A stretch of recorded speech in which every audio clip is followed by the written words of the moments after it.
Daniel, margir að velta þeim fyrir sér akkurat núna. Nýlega þeir að vinna liðinu sem var spáð eftir sætinu. Hvers konar skrýmslið verið að smíða hérna í Vesturhraunum? Þetta er svona fljótlega að fara að smella hjá okkur. Það er bara að spila fyrir hver aðra. Við endum hérna með 28 stóðsendingar og þannig að því bara leikplani er hérna fyrir svona fljótlega að smella í taktin sem við viljum vera í og hérna bara munum örugglega bara mæta svona aggressívar til leiks bara restina af tímabilinu, ég vona það allavega. Gott svar. Hérna, farandi inn í þennan leik, út með Dani Rodríguez, út með Brittany Tingis, svona umdýranlega besta backcourt deildarinnar hérna.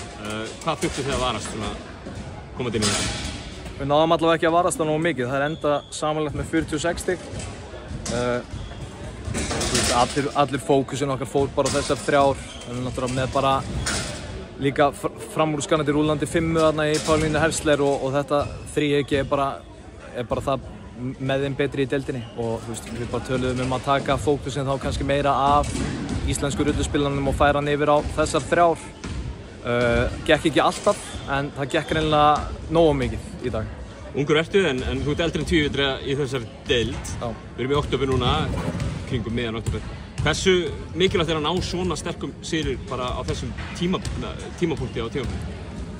Þetta er bara flottur sigur á móti sterku liði og hérna það er bara ótímabært að vera að spá í eitthvað annað heldur en það. Við bara stefnum, mér finnst við eigum bara að stefna á hann topphluta að allavega vera í kringum hann og til þess að það gerist þá þurfum við bara að stríða þessum liðum sem er spáð langt fyrir ofan okkur.